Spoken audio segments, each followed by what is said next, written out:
حضرت ابو کبشہ عمرو بن سعد الانماری رضی اللہ تعالی عنہ سے روایت ہے کہ انہوں نے رسول اللہ صلی اللہ علیہ وسلم کو فرماتے ہوئے سنا کہ میں 3 باتوں پر قسم کھاتا ہوں اور ایک بات تمہیں بتاتا ہوں، اسے یاد رکھو کہ کسی بندے کا مال صدقہ کرنے سے کم نہیں ہوتا، اور جس پر ظلم کیا جائے وہ اس پہ صبر کرے تو اللہ تعالیٰ ضرور اس کی عزت میں اضافہ فرماتا ہے، اور جو شخص مانگنے کا دروازہ کھولتا ہے تو اللہ تعالیٰ اس پر فقر اور محتاجی کا دروازہ کھول دیتا ہے۔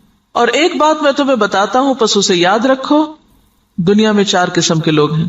ایک وہ بندہ جسے اللہ نے مال اور علم عطا کیا، پھر وہ ان کے بارے میں اللہ سے ڈرتا ہے اور رشتہ داروں سے حسن سلوک کرتا ہے، اور ان میں جو اللہ کا حق ہے اسے پہچانتا ہے، اور یہ شخص جنت کے سب سے افضل درجوں میں ہوگا، بہت اونچا۔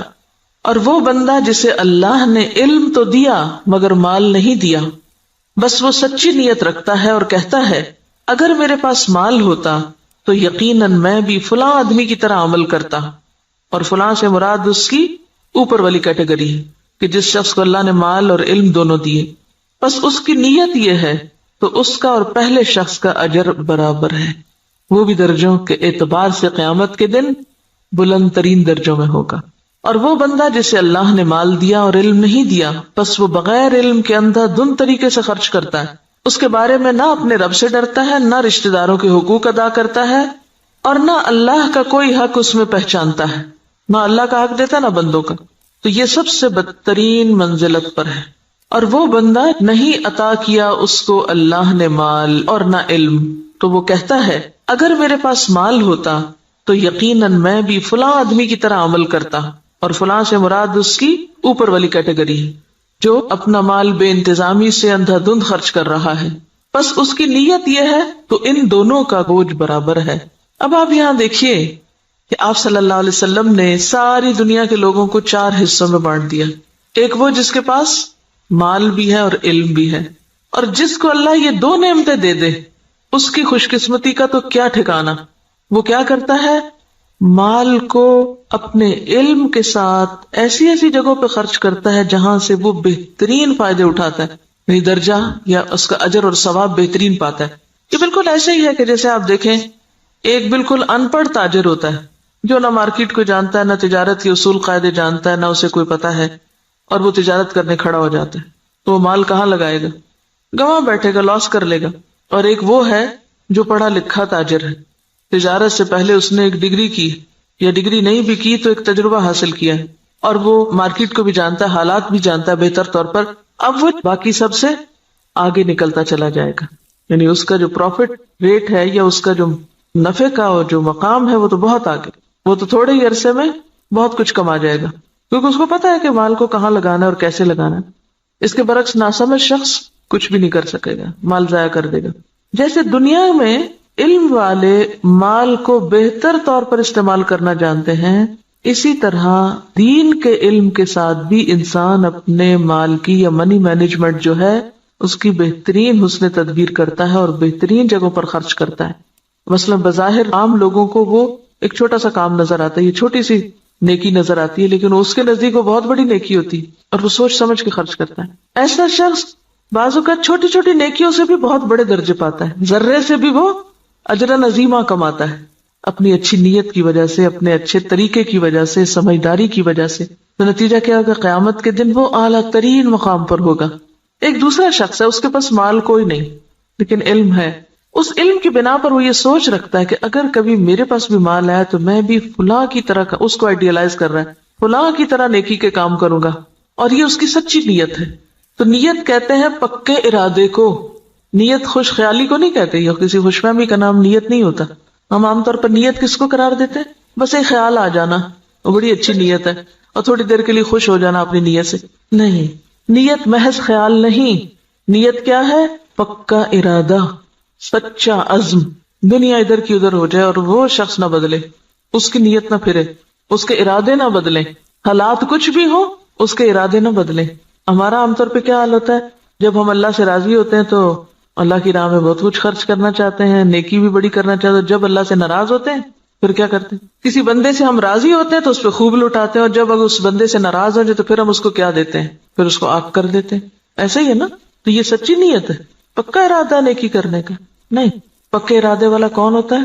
جو کسی کی تعریف، تنقید، حالات کے اچھے یا برے ہونے سے کوئی اثر قبول نہ کرے. جو اس نے نیکی کا ارادہ کیا تھا، ٹھانا تھا، وہ اس پہ جمع رہے کہ میں کسی کی باتوں میں آ کر اپنا کام چھوڑ دوں، کسی کے بہلانے سے، کسی اور دنیا کے حقیر فائدے کی خاطر میں اپنے مشن کو قربان کر دوں. نہیں، وہ احمق و بے وقوف شخص نہیں ہے کہ ایک ہوا کے جھونکے سے ادھر کو اڑ جائے اور دوسرا آیا تو ادھر اڑ جائے. وہ جم کے رہتا ہے اپنے مشن میں، اپنی سوچ میں، اپنے نیکی کا جو ارادہ اس نے کیا اس کو کوئی چیز متزلزل نہیں کرتی. ہمارا حال دیکھیں نا، ہم کئی دفعہ مال خرچ کرنے کا سوچتے ہیں، پھر تھوڑی دیر بعد شیطان آ جاتا ہے اور وہ کیا کرتا ہے؟ نیت خراب کر دیتا. ہوتا ہے نا ایسے کہ نہیں ہوتا کبھی آپ کے ساتھ؟ یہ سچی نیت کوئی نہیں ہوتی. سچی نیت تو وہ ہوتی ہے کہ بس آپ نے کر لی اور اب دنیا ادھر کی ادھر ہو جائے اور آپ نے کرنا ہی کرنا ہے. ایسی نیت اگر کسی کی ہے اور مال نہیں بھی تو اللہ تو نیتوں کو جانتا ہے نا. ہم عام طور پہ کب کہتے ہیں اللہ نیت جانتا ہے میری؟ صرف خود کو کور کرنے کے لیے. ایسے شخص کو اللہ تعالیٰ بغیر کچھ کیے بھی وہی درجہ دے گا جو ایک کرنے والا کر کے لے رہا ہے. محض نیت کی سچائی کی وجہ سے، ارادے کی پختگی کی وجہ سے، خیر پر استقامت کی وجہ سے. تو یہ چیز دین میں بہت ضروری ہے. تیسرا وہ شخص ہے کہ جس کے پاس مال ہے، علم کوئی نہیں. اب یہ الٹ گیا قصہ. پہلے کے پاس علم تھا، مال کوئی نہیں تھا. اب اس کے پاس مال ہے، علم کوئی نہیں. اب وہ کیا ہے؟ بس جدھر اس کی خواہش نفس کہتی ہے، جدھر لوگ کہتے ہیں، جدھر اور لوگ جو کچھ کر رہے ہیں وہ بھی اندھا دھند وہی مال خرچ کرنا شروع کر دیتا ہے، دکھاوے میں، ریاکاری میں اور دنیاوی شہرت کے لیے. اب ظاہر پوچھ ہوگی. آپ کو پتا ہے کہ ابن آدم کے قدم ٹلیں گے نہیں قیامت کے دن جب تک کہ وہ 5 باتوں کے جواب نہ دے دے. اور اس میں سے ایک سوال کیا ہوگا؟ مال کہاں سے کمایا اور کہاں خرچ کیا، یہ پوچھا جائے گا. ایسا نہیں ہے کہ بس آپ چھوڑ دیے جائیں گے کہ بھیا اللہ میرا مال تھا، میری مرضی. یہ بات نہیں ہے.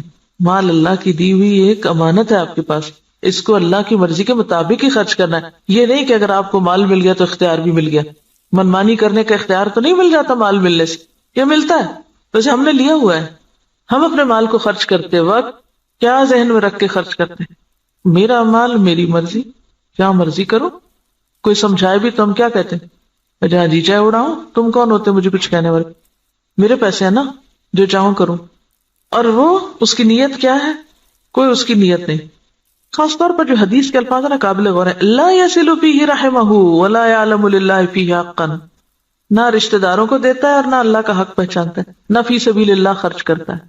یہ مالدار شخص قیامت کے دن سب سے بدترین جگہ پر ہوگا کہ جس کو اللہ نے دنیا میں مال تو دیا لیکن اس کے پاس کوئی سمجھ نہیں ہے کہ اس نے اس کے ساتھ کرنا کیا ہے. اور چوتھا وہ ہے بدقسمت کہ جس کے پاس ہے بھی کچھ نہیں ہاتھ میں لیکن آئیڈیالائز اس کو کرتا ہے. ہی اس تیسرے شخص کو کہ جو غلط جگہوں پہ مال خرچ کر رہا ہے. عام طور پر ہم لوگ کس کی پیروی کرنا چاہتے ہیں؟ اس شخص کی جس کے پاس مال ہے اور وہ نیکی کے راستے میں خرچ کرتا ہے، یا اس کی جس کے پاس مال ہے اور وہ دکھاووں کے لیے خرچ کرتا ہے؟ انڈیا کا کوئی امیر ترین شخص ہے، وہ کہتا ہے کہ میں کھانا تو 2 وقت کا کھاؤں گا، لیکن اگر کوئی شخص اعلیٰ تعلیم حاصل کرنے کے لیے وظیفہ چاہے تو اپنے مال میں سے اس پہ خرچ کروں گا. تو یہ ایک ایسی مثال ہے نا کہ اس کے پاس ہے بہت کچھ لیکن وہ صرف ذاتی عیاشی میں نہیں اڑا رہا، وہ اعلیٰ مقاصد میں خرچ کر رہا ہے. اور لوگوں کے لیے ایک مثال یہ بھی، اور ایک وہ شخص ہے کہ جس کے پاس ہے اور وہ محض خواہشات کی تکمیل میں اور ذاتی خوشی میں خرچ کر رہا ہے. تو نتیجہ کیا ہے؟ باقی لوگ بھی اس کو آئیڈیالائز کر رہے ہیں اور وہی کچھ کر رہے ہیں. آج آپ دیکھیں کہ ہمارے معاشرے میں جس طرح نمود و نمائش ہو گئی ہے یا اس کے مظاہر جو نظر آتے ہیں، اس کے پیچھے کیا چیز ہے؟ فضول خرچی کے پیچھے کیا نفسیات ہوتی؟ دکھاوا اور نمود و نمائش کے پیچھے کیا ذاتی بڑائی کا جذبہ کہ لوگ مجھے بڑا مان لیں. تو قیامت کے دن ایسا شخص کہاں ہوگا؟ اخبث المنازل اسفل سافلین، وہ سب سے نیچے ہوگا کیونکہ اس نے اللہ کی نعمت کا غلط استعمال کیا. تو ہم سب کے لیے کیا ضروری ہے کہ ہم اپنے اپنے طریقوں کا جائزہ لیں. کوئی پیسہ خرچ کرنے سے پہلے ذرا رک جائیں اور سوچیں کہاں دے رہے ہیں، کس کو دے رہے ہیں، کیوں دے رہے ہیں، کیا مقصد ہے، کیا نیت ہے، کیا ارادہ ہے. اور اگر مقاصد چھوٹے چھوٹے ہیں، صرف دنیا سامنے ہے تو چھوٹا دل ہے اور چھوٹی جزا ہے. اور اگر دل بڑا ہے، مقاصد بڑے ہیں تو ذات سے بھی کاٹ لیں گے، اپنے آرام سے بھی کاٹ لیں گے اور بڑی جگہ پر انویسٹ کریں گے. صرف زبان کے ذائقے پر ہی خرچ کرتے چلے جانا، صرف دل کے سکون میں لباس پر ہی خرچ کرتے چلے جانا، صرف اپنی ذات ہی کو یا اپنے ہی آرام کو دیکھتے چلے جانا اور دین کے اور اعلیٰ ترین مقاصد کو بھول جانا، تو دنیا میں بھی مسلمانوں کو کس سے دوچار کر رہا ہے.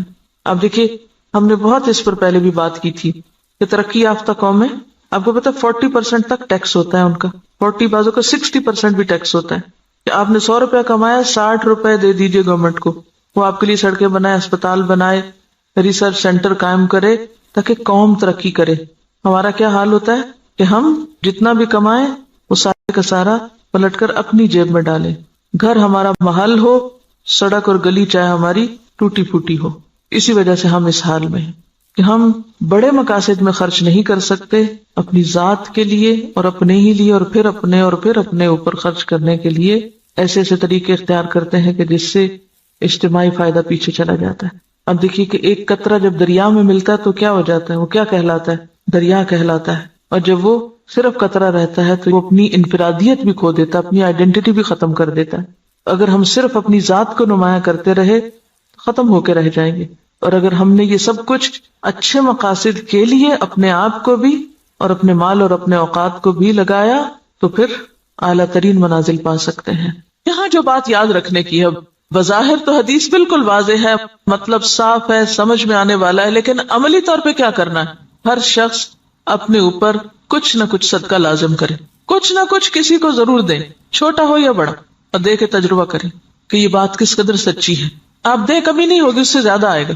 نمبر 2، سوچے کس نے آپ پر کوئی ظلم یا زیادتی کی، نہیں یاد آ رہا تو ذرا غور سے یہ ذرا ذہن پہ زور ڈالیں۔